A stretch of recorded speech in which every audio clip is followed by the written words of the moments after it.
క్రితమే పవన్ కళ్యాణ్ కొండగట్టు బయలుదేరి వెళ్తున్నారు. తొలిసారిగా డిప్యూటీ ముఖ్యమంత్రి, ఆంధ్రప్రదేశ్ డిప్యూటీ ముఖ్యమంత్రి హోదాలో ఆయన మొదటిసారి వెళ్తున్నారు. అయితే ఇప్పటికే 3 సార్లు ఆయన అంజన్న సన్నిధికి వెళ్ళారు. గత సంవత్సరం వారాహి పూజకి వెళ్ళారు, అంతకుముందు యువరాజ్యం అధ్యక్షుడిగా ప్రచారంలో భాగంగా వెళ్ళారు, మధ్యలో కూడా ఒకసారి వెళ్ళారు. మనకు తెలుసు చిరంజీవికైనా పవన్ కళ్యాణ్కైనా ఆంజనేయ స్వామి అంటే వాళ్ళకు చాలా భక్తి, ఆంజనేయ స్వామిని కొలుస్తుంటారు. అయితే కొంతమంది నిన్న పవన్ కళ్యాణ్ డిప్యూటీ ముఖ్యమంత్రిగా పర్యటనకు వస్తున్నారు అనగానే జనసేన నాయకుల్లో కొంత ఉత్సాహం వచ్చింది. ఏపీలో అధికారంలోకి తెచ్చారు, ఇక్కడ కూడా తాము అధికారం దిశగా వెళ్తాం, అధికారంలోకి వస్తాం అంటే ఇక్కడ బీజేపీ, టీడీపీ, జనసేన మళ్ళీ కలిసే అవకాశం కూడా ఉంటుంది కదా, అక్కడ ఉంది కాబట్టి ఇక్కడ కూడా కలవచ్చు అనేది వాళ్ళ అభిప్రాయం. అంటే దీన్ని ఎలా చూడాలి? కేవలం దర్శనానికి వెళ్తున్న పవన్ కళ్యాణ్గా చూడాలా, లేకుంటే పవన్ కళ్యాణ్ ఏమైనా రాజకీయాల గురించి రియాక్ట్ అయ్యే అవకాశం ఉందా? తెలంగాణపై కూడా ఫోకస్ చేసే అవకాశం మీకు కనిపిస్తుందా? అంటే రాజకీయ నాయకులు దర్శనానికి వెళ్ళినా కూడా దర్శనం తర్వాత ముందో రాజకీయం ఉండకుండా పోదు కదా. తిరుమల కొండకు వెళ్ళి కూడా అక్కడ నుంచి మాట్లాడుతున్న సందర్భాలు మనం చూసాం కదా. సో అందువల్ల దర్శనమే, రాజకీయమే. సో అందువల్ల ఆ మొదటి నుంచి కూడా నీకు తెలంగాణ ఏర్పడినాక మీరు గమనిస్తే జగన్మోహన్ రెడ్డి నిష్క్రమించాడు, కానీ తెలుగుదేశం నిష్క్రమించలేదు, జనసేన నిష్క్రమించలేదు. అవును. సో ఈవెన్ తెలుగుదేశం దాదాపు నిష్క్రమించిన తర్వాత కూడా ఇటీవల అసెంబ్లీ ఎన్నికల్లో బీజేపీతో కలిసి జనసేన పోటీ చేసింది. టీడీపీ లేదు, కానీ అప్పటికి ఇంకా టీడీపీ కూటమిలో లేదు. టీడీపీ ఎన్నికల్లో కూడా పోటీ చేయని ప్రకటించింది, కానీ జనసేన మాత్రం పోటీ చేసింది. అంటే తెలంగాణ రాజకీయాల్లో మున్సిపల్ జీహెచ్ఎంసీ ఎన్నికల సమయంలో కూడా ఆసక్తి చూపారు. బీజేపీ కొన్ని సీట్లు అడిగారు, ఇవ్వనందుకు పవన్ కళ్యాణ్ తన నిరసన కూడా వ్యక్తం చేశారు, బహిరంగంగానే నిరసన వ్యక్తం చేశారు. ఎమ్మెల్సీ ఎలక్షన్ లో మీరు పోటీ చేసినప్పుడే అప్పుడు బీఆర్ఎస్ కు మద్దతు ఇచ్చారు. అప్పట్లో బీజేపీతో కొంత గ్యాప్ ఉండడం వల్ల ఉన్నమాట నిజమని ఇచ్చారు. సో ఆయనకు అంటే కేసీఆర్ తో ఉన్న వ్యక్తిగత సాన్నిహిత్యం కూడా, ప్రధాని పివి నరసింహారావు మాజీ ప్రధాని కూతురు అని కూడా అన్నారు. ఆ కారణం చెప్పి ఇచ్చారు. ఇవ్వదలుచుకున్నప్పుడు ఏదో కారణం చెప్తారు, కానీ ఫండమెంటల్ పాయింట్ ఏంటంటే తెలంగాణ రాజకీయాల్లో ఏదో ఒక ప్రయత్నం మాత్రం పవన్ కళ్యాణ్ మొదటి నుంచి కూడా చేస్తూ వచ్చారు. ఏదో రూపంలో ఏదో విధంగా ప్రయత్నం చేస్తూనే వచ్చారు. సో కానీ ఎన్నడూ పెద్ద ప్రభావం చూపలేదు. మీకు జిహెచ్ఎంసీ ఎన్నికల్లో 150 కార్పొరేటర్ అంటే ఒక్కటి కూడా ఇవ్వలేదు కదా బీజేపీ. ఇవ్వకపోవడం కాదు, అప్పటికి నాకు గుర్తు రాష్ట్ర అధ్యక్షుడిగా సంజయ్ ఓపెన్గా ప్రకటించారు, మాకు తెలంగాణలో ఏ పార్టీతో పొత్తుండదు అని. లక్ష్మణ్ కిషన్ రెడ్డి వెళ్ళి పవన్ కళ్యాణ్ కలిసాక బీజేపీకి మద్దతు ఇచ్చారు. అసెంబ్లీ ఎన్నికల్లో మాత్రమే సీట్లు ఇచ్చారు. సో అందువల్ల ఆంధ్రప్రదేశ్లో బీజేపీ, టీడీపీ, జనసేన కలిసి ఉన్న తెలంగాణలో టీడీపీ, జనసేనతో బీజేపీ కలుస్తుందా అనేది క్వశ్చన్ మార్కే.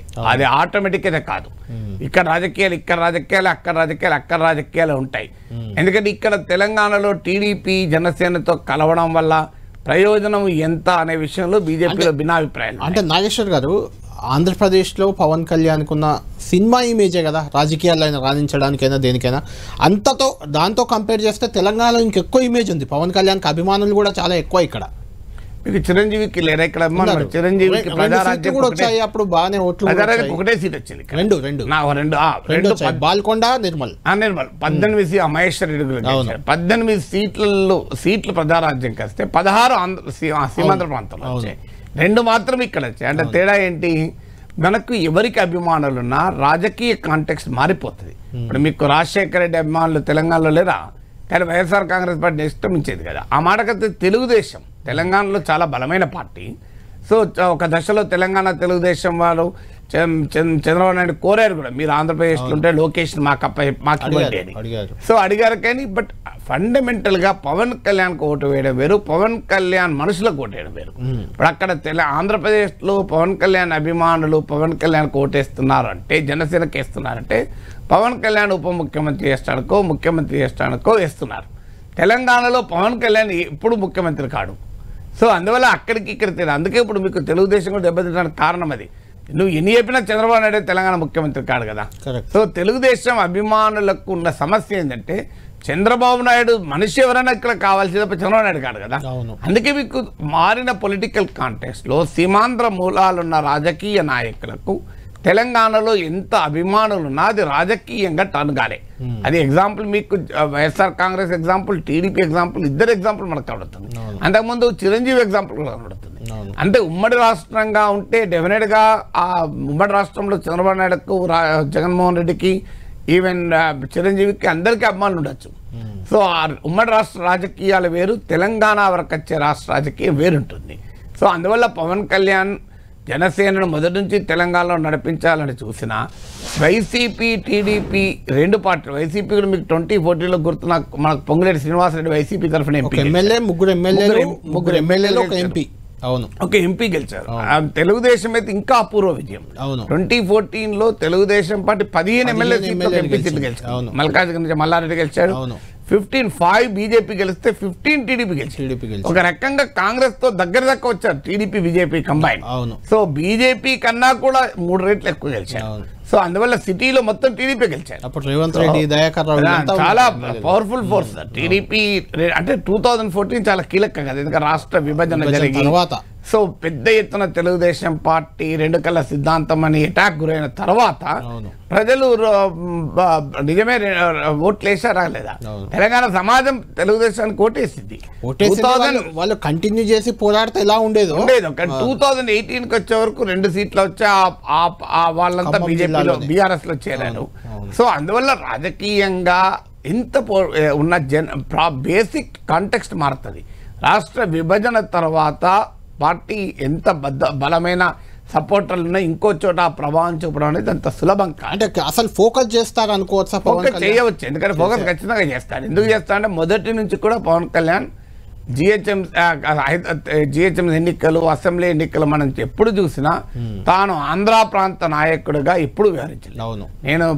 నేను భారతీయుడు అని అంటాడు, తెలుగు ప్రజలందరూ నాయకుడు అని చెప్తాడు.